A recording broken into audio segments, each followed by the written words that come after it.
Fish in the sea, you know how I feel. Para la semana temática sobre derecho a la identidad, Partenon.p entrevista a Chiara Marinelli, especialista en trata de personas del Ministerio del Interior. Hola Chiara, ¿cómo Hola estás? Lucía, ¿qué tal? Bueno, háblanos un poco sobre la trata de personas y cómo se vincula la trata al derecho a la identidad.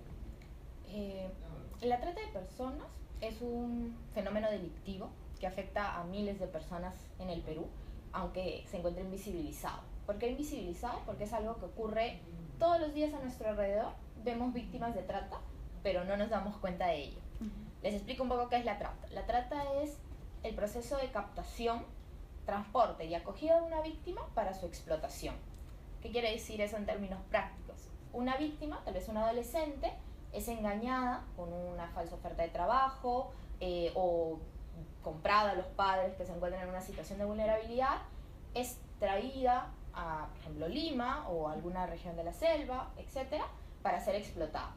Un ejemplo práctico: adolescentes, mujeres que son engañadas, ofreciéndoles trabajo en restaurantes, de bailarinas, y que terminan en La Pampa, en Madre de Dios, siendo explotadas sexualmente en los campamentos minería ilegal.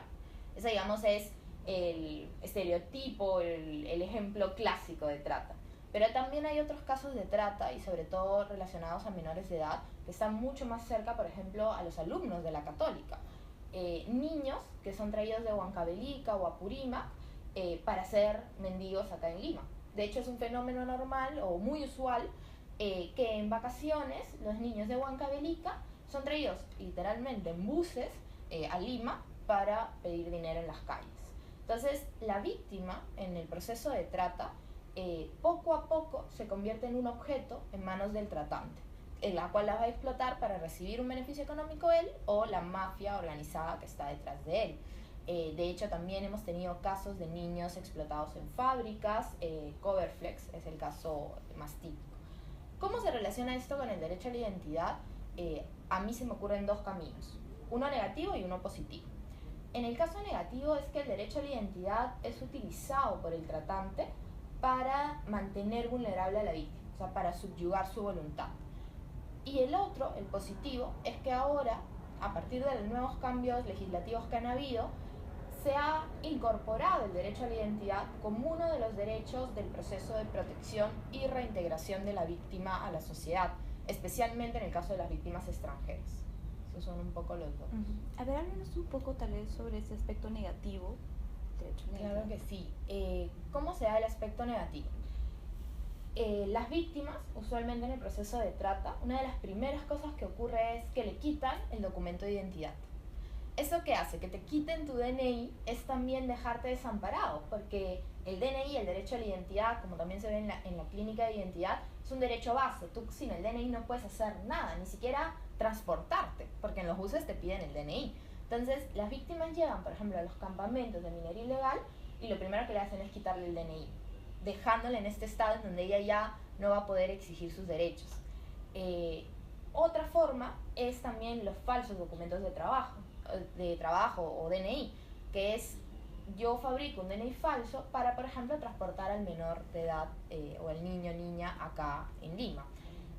Nosotros hacemos muchos operativos con la policía especializada y la fiscalía especializada en los buses, en los puestos de buses, en donde hacemos la revisión. Bueno, los especialistas hacen la revisión para ver si estos niños acompañados tienen los documentos, ¿no? Tienen el DNI o tienen el permiso de los padres para viajar, porque se ha evidenciado que este sistema de fiscalización, que también hace la Sutran y otras organizaciones, permite identificar casos de víctimas de trata de personas o potenciales víctimas de trata de personas, ¿no? Claro, de lo que me hablas es también del aspecto positivo de esta suerte de protección que le puede brindar el Estado a una víctima de Claro, trata. el aspecto positivo es como la otra cara de una misma moneda, ¿no? Por un lado utilizan el DNI, el derecho a la identidad, como una forma de restringir a la víctima, pero por el otro lado también el Estado, desde la Comisión, por ejemplo, multisectorial de trata de personas, ha adoptado medidas para restituir este derecho, ¿no? Te cuento el último caso, por ejemplo, con el decreto legislativo 1350, que es la nueva ley de migraciones. se recoge lo que se había dispuesto en la anterior ley que nunca fue reglamentada, el decreto legislativo 1236, que es devolver el derecho a la identidad de las víctimas extranjeras de trata a través de un aviso humanitario. ¿Qué sucede? A las víctimas nacionales, digamos, la policía ya tiene o tenía un convenio con la RENIEC, entonces si encontraban una víctima sin DNI, se procede a trasladar a la RENIEC que le vuelve a hacer el documento de identidad. Pero las víctimas extranjeras se encontraban desamparadas, o sea, no tenían documentos, se encontraban en situación migratoria irregular, y eso muchas veces hacía que las víctimas terminaran expulsadas a su lugar de origen. Es decir, la víctima había pasado por todo un proceso de vulneración de derechos, terminado ese proceso, la rescatabas, pero el Estado no tenía mecanismos de protección y por lo tanto volvía al lugar donde era captada originalmente. Y si tú la dejas así, la víctima vulnerable va a volver a ser captada. Se produce como el círculo vicioso de la trata, ¿no? Claro. Que podríamos llamarlo así. Pero con este nuevo decreto legislativo se otorga un aviso humanitario, es decir, la posibilidad de que la víctima de trata, por la vulneración de derechos que ha sufrido, pueda residir o temporalmente en el país. Es decir, un tiempo hasta que ella participe, por ejemplo, del proceso penal, ¿no? Se también supere la situación de crisis inicial que una víctima tiene luego de ser rescatada. Y también, si ella lo desea, iniciar un proceso para obtener una visa permanente de residencia para reintegrarse a la sociedad. Esta visa humanitaria es un gran paso para el Perú, porque de hecho se venía dando en otros lugares. Por ejemplo, Europa ya contaba con cierto tipo de visas, no todos y no todas igualmente reglamentadas, pero el Perú no tenía ninguna. En cambio ahora tenemos una visa humanitaria que permite la protección no solo además de las víctimas de trata, ¿no? También de las víctimas, por ejemplo, de otras vulneraciones de derechos humanos, de desastres naturales, ¿no?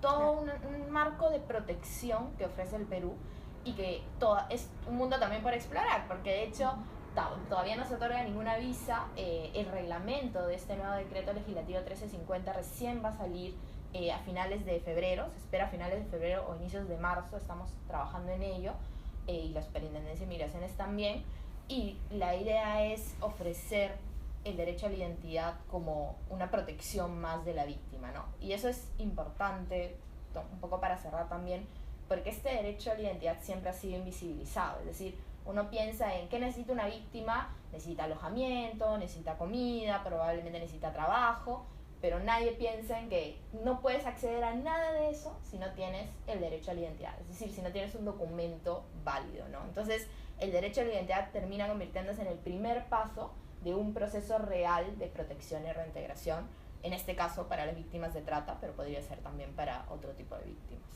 Claro, muchas gracias, Kiara. Muchas gracias al equipo de Partenon.p. Muchas gracias.